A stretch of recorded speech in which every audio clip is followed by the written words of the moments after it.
I'd never heard of most of these things. And especially for some of you who are brand new to homeschooling and you're going to get overwhelmed sometimes with so much different information and people bringing up terminology that you're maybe unfamiliar with. So I just really wanted to make this information available to you so that you could go in and make informed decisions and ask informed questions as well.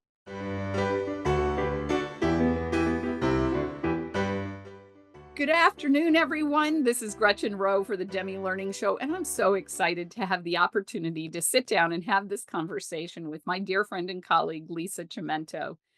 There are so many ways to unpack homeschooling, and Lisa brought this idea to me a couple of months ago because we had parents who were trying to figure this out, and we wanted to create a resource for you. So this conversation today is going to be that resource, and I think you will learn a great deal from it. And I think you'll also find merit in looking at the show notes this time. I don't always really recommend that, but in this instance, we want you to go to the show notes because Lisa has created a powerful document that will resort this for you because this is a little bit like drinking from a fire hose. We're here because you all ask us to be here with these kinds of topics.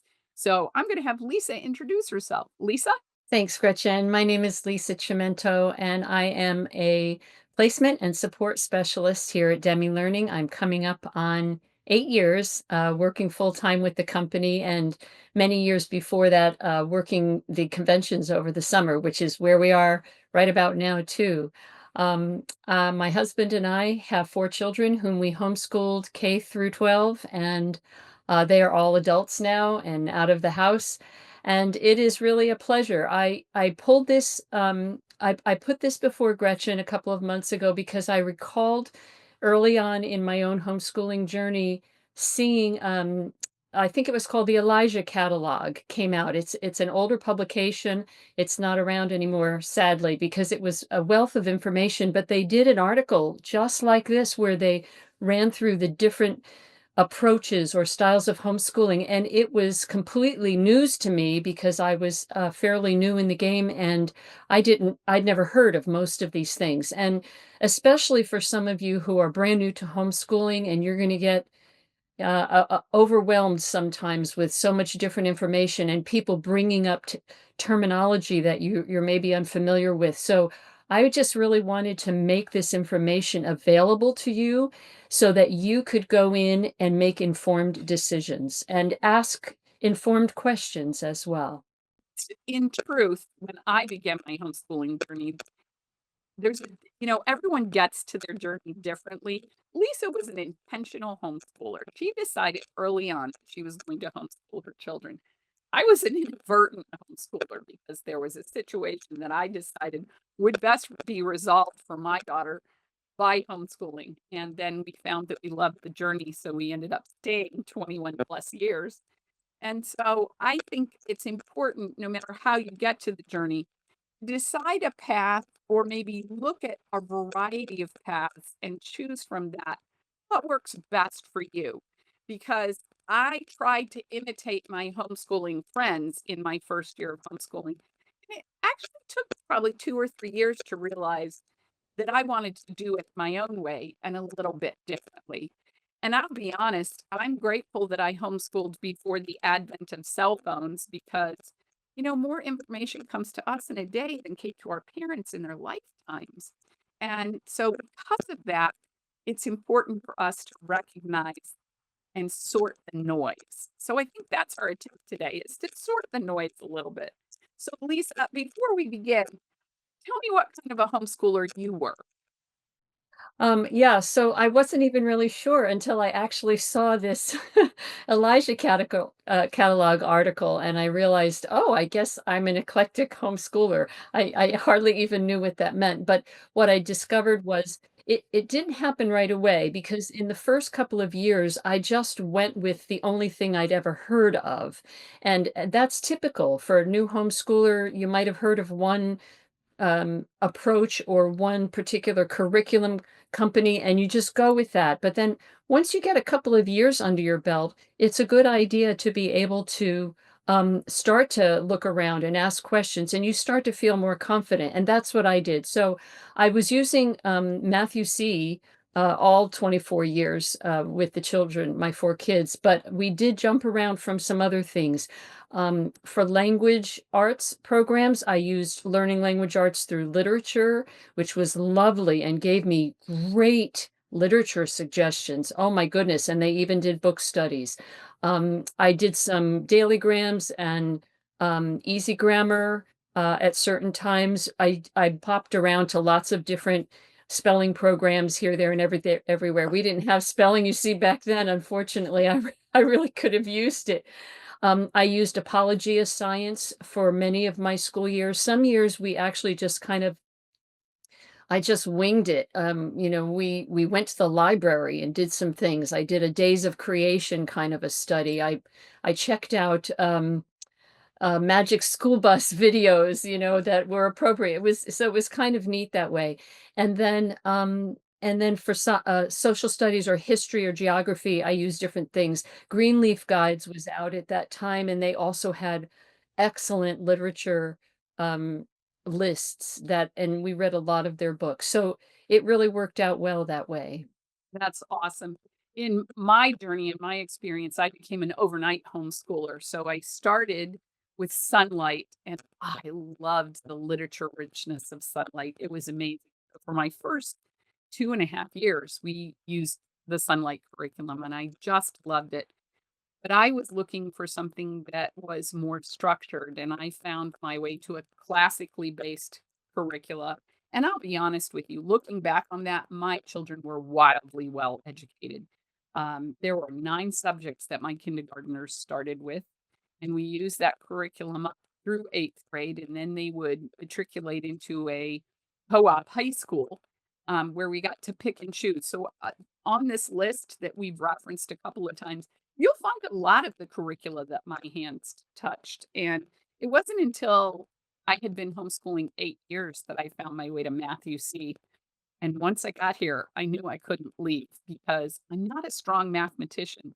And Matthew C was a major game changer for me. I would never, even to this day, say that I love math, but I understand math much better than I did before I found my way to Matthew C. So as we begin, Lisa, let's run through the styles and then we'll talk a little bit about what Right. people can find with that. Tell me about a traditional homeschool. So traditional is basically school at home, and I know a lot of people start this way. Some people have even gone out and bought little school desks. They're so cute, and they want to set up a school room and put up And the the thing, flag, which we did the the Pledge of flag, Allegiance right, in and the about 3 alphabet, times. and the things that they remember seeing in their own classrooms when they were younger. And that's there's nothing wrong with that. The thing to remember though is that you are not a classroom at home, and you have one or two or a few children, and you don't have 25, and so you don't have to be dealing with crowd control the way that a classroom teacher does. A lot of homeschool curriculum builds a lot of that busy work in there for classroom teachers. So, but just be aware that if you are using a traditional approach and you're using a curriculum that was designed that way, you can tailor it to what works best for you. You don't have to do all of that work in terms of hours and hours a day, because you're not dealing with a classroom full of children. One of the things we always tell families here at Demi Learning is regardless of the age of your child, they have an attention span for new information of their age plus 2 to 3 minutes. And so many of these traditional homeschool curricula are designed to be utilized in the classroom. So there's a lot of busy work there that's always necessary. Um, and the other thing I think that is important is I did believe that I needed a classroom environment. That's what I envisioned homeschool um, to believe and to be. And my children schooled me in the fact that it wasn't school at home. So let's talk a little bit about eclectic, Lisa. You've pretty well described it because that was your experience, but define it for our audience today. Yeah, just briefly, it's very flexible. There's no set style or approach. You can mix and match and sort of cherry pick curriculum. I remember when we were doing, I was wanting to teach my kids handwriting, so I used Abeka's handwriting books, even though I didn't use the rest of the Abeka curriculum and I didn't use that traditional style or approach to my homeschooling. So you can pick. We're going to be going over many different things, and many homeschooling families will adopt and utilize different approaches, different curriculum from these different styles. And that's perfectly okay because you're wanting to make it work for you and your children and your family and the way that you guys live your lives. So that's basically what eclectic is. And I also think that it's important to recognize you're gonna choose some wonderful curriculum, and somewhere along the line, you're gonna choose what we laughingly describe as a stinker. It's not gonna work out the way you want it to. So what I want you to understand is you've made the best decision you could with the information you had at the time. And I wanna be very careful to have parents understand that you didn't make a bad decision. Don't beat yourself up for that. You made a good decision and now you have the opportunity to make a different one. And one of the things we recommend is to take a notebook and observe your children as they're using the materials you've chosen. And if it's clear that one isn't working, then revisit that. Have a conversation with your child and figure out why. They pretty well can tell you, even the youngest, what works and what doesn't work. And Lisa, before we go into the next style, can you talk a little bit about parents of littles? Do we really need a curriculum for a 3-year-old? Yeah, you don't need a curriculum for a 3-year-old. You might not need it for a 4 or 5-year-old. You really need to study your children and see. So much learning happens with young children in play and getting them to move their bodies and explore different things and put their hands on things. I know that's dangerous for some. My firstborn put his hands on a lot of my things and broke them. So you know you need to be wise about that. But yeah, let them explore. They're learning their own bodies and their balance, their coordination. They're developing fine motor skills, but they also have developing little tiny eye muscles and hand muscles. And you don't want to put them in a situation where they're doing a lot of close work for long periods of time because that is stressing those muscles.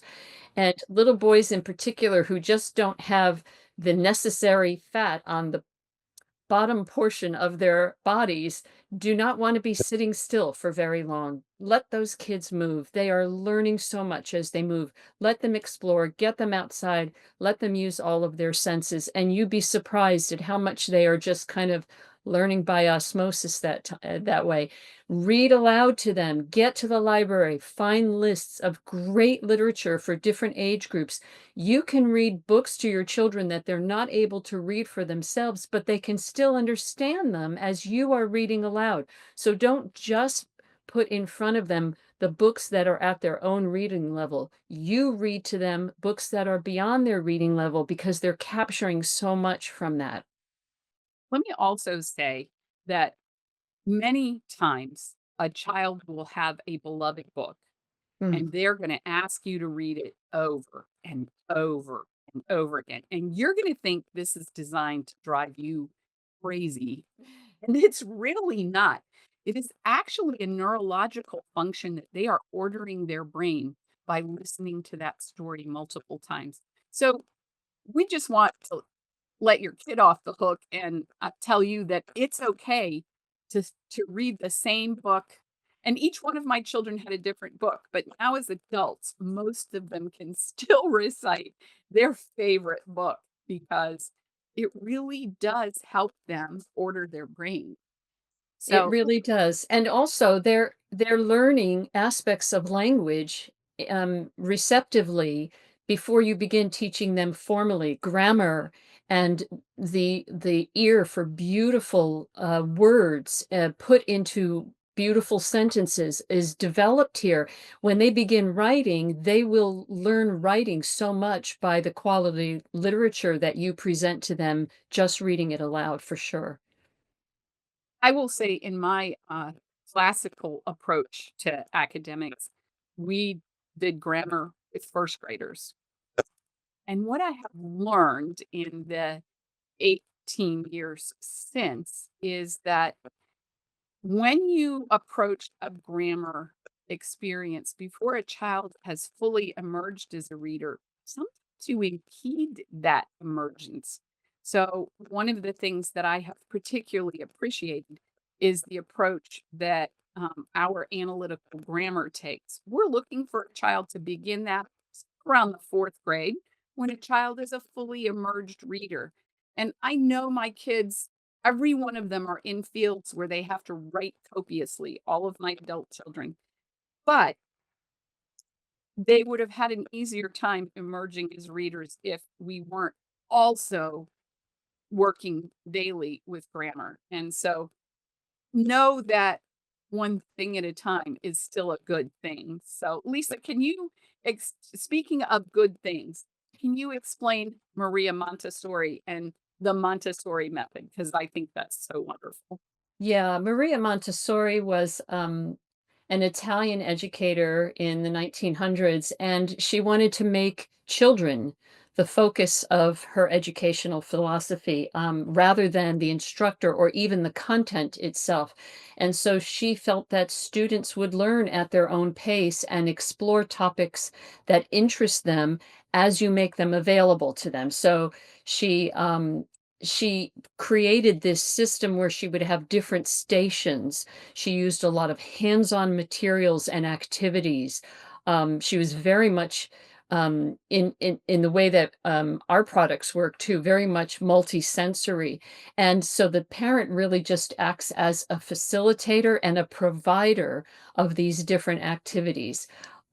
It's very popular with young children, and there are a lot of people who will contact us even and who will say, okay, I've had my child, you know, of 7, 8, or 9 years old, and they've been doing Montessori up through now, and now we'd like to get into maybe more formal or structured learning.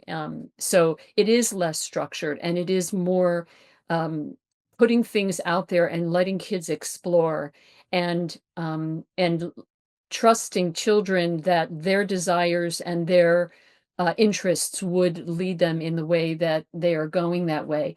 Um, there are some there are some actual real curriculums. I know that there are Montessori schools that people do bring their kids to, but then there's also a separate curriculum. Schiller Learning is one, Montessori for Everyone, and then there's something called the Global Montessori Network. But there certainly are many books written by Maria Montessori that you might want to read if that sounds appealing to you.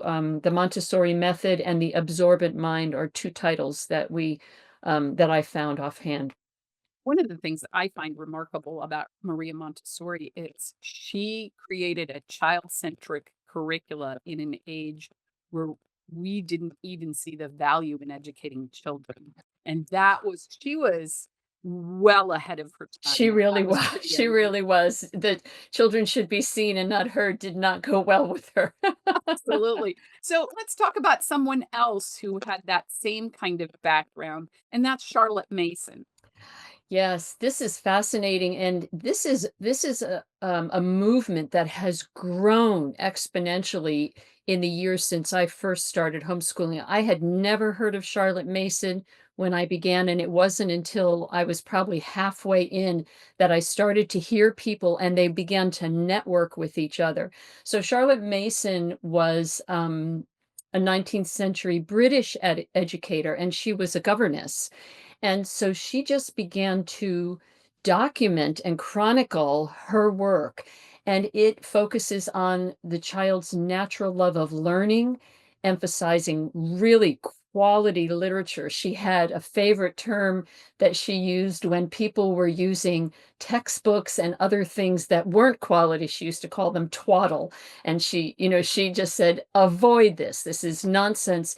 They can learn the things they need to learn with beautiful literature. She very much emphasized nature studies and nature walks and getting kids outside and letting them explore nature. And she wanted them to use those living books rather than textbooks. She also was very much a proponent of developing good habits. She agreed with us in short, focused lessons rather than spending hours and hours, on things trying to get stuff into kids' brains. And she really wanted to make learning be a joyful experience. There are many examples of curricula that use today Charlotte Mason, and they've put it together in nice packages. The one thing I wanna say about Charlotte Mason is we had an opportunity last year to have a guest on the Demi Learning Show who talked about using Charlotte Mason methodologies all the way into her high school years with her Yes. students, and we will include that webinar as part of the show notes as well. So, Lisa, classical, boy, I tell you what, this one is a hot topic, so give Yeah. us a little bit of background into what it means to be a classical curriculum, because that Yeah. was my experience, at least with my children through 8th grade. This was another one that I had never heard of in my early years, and I put my foot in it for a little while. We dabbled in it when Stephen, my youngest, was, about halfway through. We spent a little time in classical conversations, but this is an ancient educational philosophy. We're talking about back into Greek and Roman times, and it focuses on what's called the trivium, which means literally where the three roads meet. And so it covers history, science, literature, English grammar, writing. It might include learning Greek or Latin or Hebrew languages. Um, and it's taught in 3 stages. The grammar stage for young children where they're inputting a lot of information, a lot of memorization going on. The dialectic stage is the logic stage where kids are taking that information that they've taken in and they are now analyzing it. And then the rhetoric stage where they are ready to begin presenting. We're focusing on writing persuasively, doing oral presentations and things like that. It's very rigorous, um, and it uses a lot of classical source material. So you're getting to look back on some beautiful and classical ancient literature. I'm gonna say one thing about a classical approach, because in the grammar stage, I placed a lot of emphasis on what my children could memorize. Yes. And often we find that song is a wonderful way to memorize things.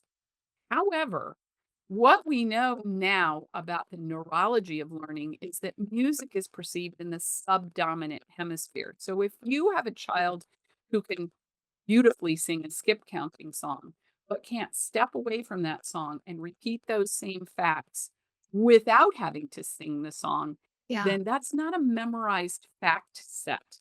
And so we want to caution you as parents to be fully engaged in that process so that you know that your child is absolutely committing those facts to memory. Because as a homeschool mom told us, this is one of my favorite phrases: your mind can't focus on higher order tasks. It's focused on those lower order skills. And that's really important to remember. Right. Lisa, I know you have a fond love for unit studies. So explain this one to us. I do have a fond love because, I used these for a number of years when my 2 older boys, were probably in, 1st and 3rd grades, and we did this for several years. They were close in age, but you could do this with a whole family of ranging ages, and it's where you are selecting a theme or a topic or a piece of literature, and you're building all of your learning around that. And so you can be learning history and geography and science and reading and literature, all with this life skills, phys ed. you can just incorporate so many things with a unit study. And the good thing is that you can tailor different activities for kids of different ages, but they're all learning those same things at the same time. And so, if you wanted to have your children write something about what they learned, your older children would be required to write something, more advanced than a young child would, or maybe the young child would just dictate to you what they'd learned. But you can really tailor it that way. And yeah, it's really fun. It's really, really fun. You still are going to have to teach things like reading and phonics, spelling and math individually, because that's not going to work as well with unit studies. But there are some whole package curriculums. Some of them have kind of gone out of trend over the years, but there are some really great websites where you can read how to create your own unit studies. So you don't have to be dependent on a curriculum. Find yourself a great reading lists and utilize those. Can you elaborate for me on why you have to teach math individually? And you mentioned several things, but I'm just gonna pick math out of the piles for expediency's sake. Yeah.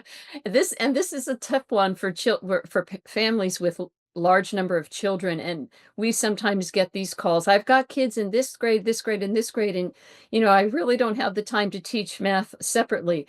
But so I want to do them all together, but kids aren't all at the same level, and because math is a sequential subject, it builds on itself cumulatively. If you're teaching children who are actually at different levels in their skills, then and you're trying to teach them all the same content at the same time, you're going to have kids who don't need to learn that because they already know it, and they're going to be bored and they're wasting time not learning. And then other kids at the other end of the spectrum there who aren't ready for that material yet because they haven't learned the prerequisite skills, and so they're going to be totally exasperated. So and unfortunately, that's something that goes on in a classroom, so we don't want to do that. So for those kinds of skills where they need to be working at their own level, you really need to teach those subjects individually. And I don't know why this happens, but I think we can both say as placement I was a former placement specialist, you're a current placement specialist. Invariably, the younger student Ugh. has more going on mathematically than the older student. And with any subject, if it's not working for us, we say, my history curriculum or my science curriculum isn't working. With math, we think it's our fault, and it's not. So we want to encourage you to make sure that you're teaching those subjects individually. Lisa, how about the Waldorf method? I knew about this sort of tangentially, but you've educated me in the last 2 weeks more about this. Yeah, I educated myself too because I had also heard of it, and we've even had some people that have called in and have said, "I've used the Waldorf method, and we're looking at some other things now." But I did a deep dive and did some research. So this method was created by an Austrian. We're just getting the whole world here in on us. Little An geography Aus lesson here. an Austrian philosopher named Rudolf Steiner. And so the Waldorf approach is sometimes also referred to as Steiner education. He was a 19th century philosopher, and he based this on a holistic approach to students' intellectual, social, and spiritual needs. So he was coming at this from three phases of child development: body, mind, and spirit. And he was trying to match those different stages of child development with their education. Early, middle, and late is sometimes referred to. And he featured a lot of storytelling, fairy tales, fables, and myths and legends. And then also pursuing artistic activities, fine arts, music, dance, and movement, imaginative play, and nature and field trips. And it was very much on experiential learning. And so that's another term that I started to realize as I was going through these different approaches. Many of them focus on experiential learning. Others are more literature or even textbook based, and less of that experiential learning. So knowing your children, and moms and dads, you know your children better than anyone on this earth. Take advantage of that knowledge. If you haven't made note of it, write it down. Look at the way your kids learn. You're gonna have those kids that just have to touch everything. Get them the kind of instruction where they can touch because they're learning so much that way. And Lisa, I'm glad you brought up art because sometimes as parents, we are so focused on the academic experience that we forget that art can be an academic experience. You can study it in the guise of history, you can study it in the guise of geography. Um, the other thing that's really important, and I think often parents forget, is we'll have parents say to us, "Oh, my daughter is very artistic. She's not terrific at math."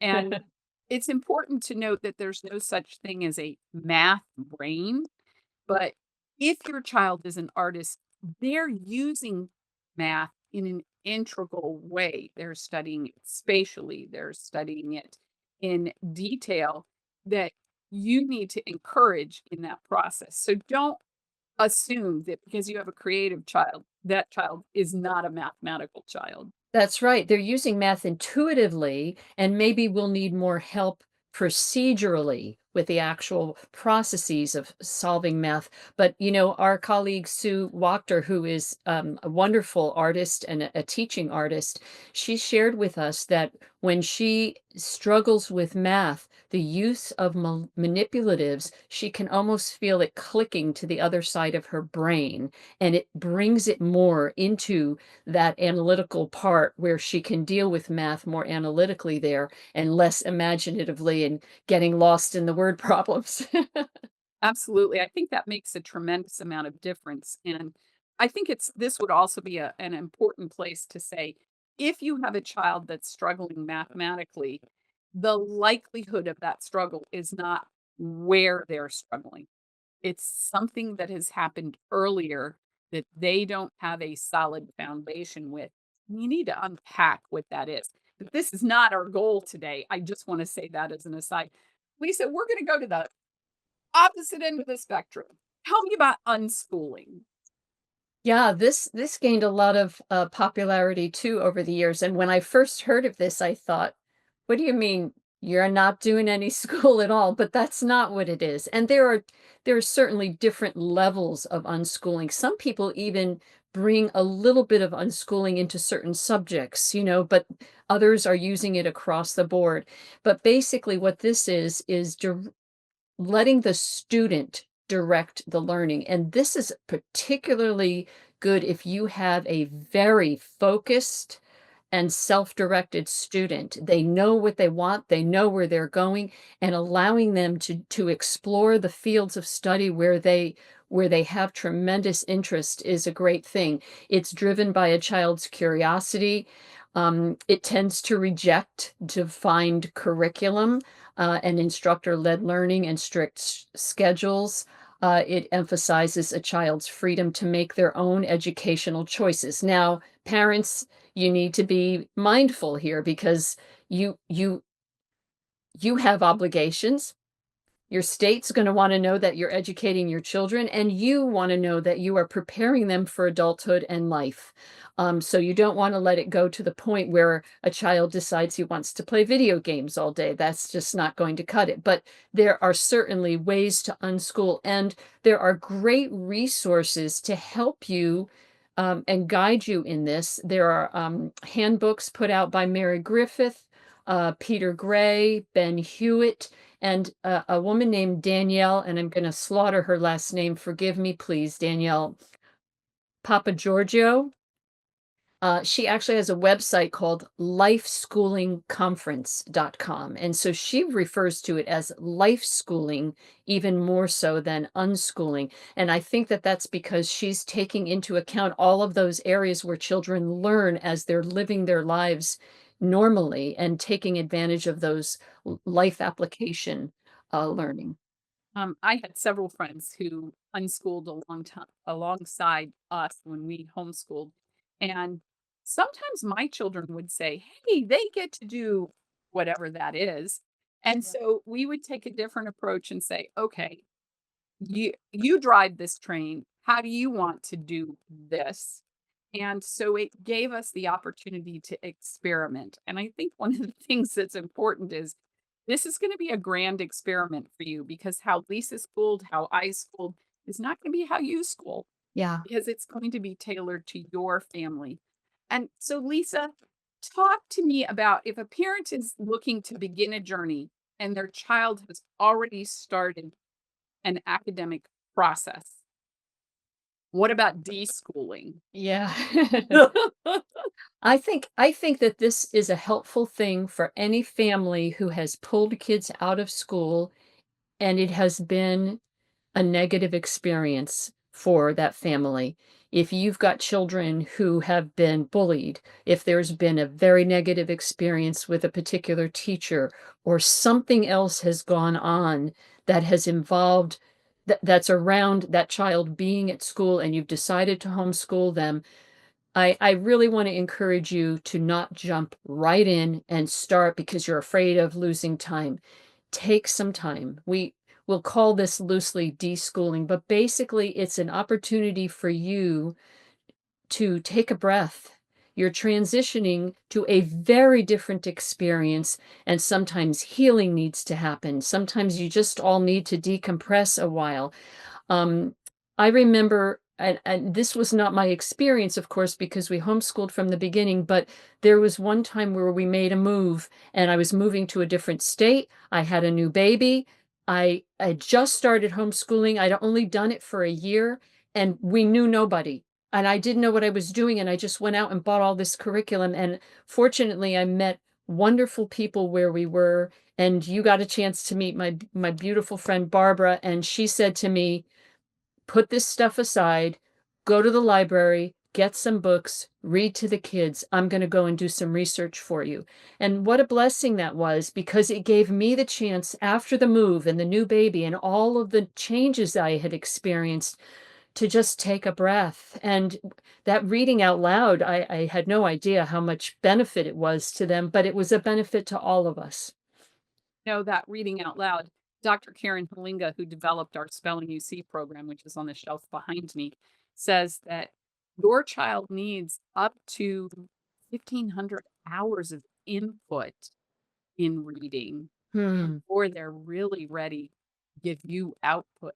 So bear that in mind. And I don't say this as an admonishment if you are not reading that often for your children. There's audiobooks too that are some of my kids' fondest memories are audiobooks. In fact, one of those I remember we were listening to Mark Twain and we had driven 13 hours home from a summer vacation. And here we are sitting in the driveway, all of us waiting for the cassette tape. So you can tell this was a while ago, waiting for the cassette tape to finish before we would go in the house. Because that's how enraptured my children were with the story. And that's what you really want. What would you have to say in closing to our parents who have joined us for this episode? I love something that you say to us often. Flexibility is the sign of intelligence. I think of that often, and you need to be flexible if you're going to be a homeschooling parent because things happen, life happens, and you're home living life while you're homeschooling your children. Be ready for those interruptions. Be ready for new babies, new jobs, new homes, new cities, and things that do occur in life, and be flexible. We all need breaks from time to time. You, as a homeschooling parent, will need breaks. You'll need time for some self-care. Your kids need breaks. Their brains sometimes need breaks. And so be willing to take breather times as you need to. If you have never visited a homeschool convention and there is one near you, I really recommend it because as you are exploring these different learning approaches and the examples of the curriculum that focus on those approaches, you have the opportunity to go to a homeschool convention and put your hands on that curriculum. Go and look at it, open the books, talk to the person in the booth and say, how does this work? And ask the questions that you need to ask. Network with other homeschoolers, find a support network for yourself. It is invaluable. It was a lifesaver for me, especially having just moved. out of my state and knowing no one. That homeschool group set me off on such a healthy path, and I was so grateful for it forever. And lastly, if you have questions, please give us a call. We're here to support you. Absolutely. I have enjoyed this conversation. You all can see that Lisa has a tremendous passion for sharing information with parents. She wants you to be able to know everything you need to know to be a successful homeschool family. And for that, I love having the opportunity to spend an hour with her. We don't take it lightly that you ask us into your living rooms. Thank you so much for joining us today. Let me say in closing that we are getting ready to launch a series of webinars about different careers in adulthood. It's called the Career Connections series. And periodically throughout now until the end of the year, we're going to interview different adults, young adults, more mature adults, you can define that any way you want, who are applying STEM careers in their work pursuits. And as you have a child who begins to go into the high school years, it's important for them to be able to parse and understand what those different pursuits might look like. One of my children had said his entire life that he had a career pursuit that he was absolutely intent on following until he had the opportunity to do a 3-week internship. And then he said, "Oh no, this is not what I want at all." And without that opportunity, he would not have known that. So I think I encourage you to join us in the coming weeks for these endeavors because I think you'll find them really tremendous. Lisa, thank you again for your time this afternoon. We wish you the joy of the journey. Believe me, some of the days are really long, but the years pass very quickly. Take care, Thanks. everyone. Bye bye. Bye-bye. Thanks again for joining us. We're glad to be a part of your educational community. You can help us grow our community even more by rating, reviewing, and subscribing to the show wherever you may be hearing this. Don't forget that you can access the show notes and watch a recording at demilearning.com/show or on our YouTube channel. We'll see you again next time. Until then, keep building strong foundations for lifelong learning.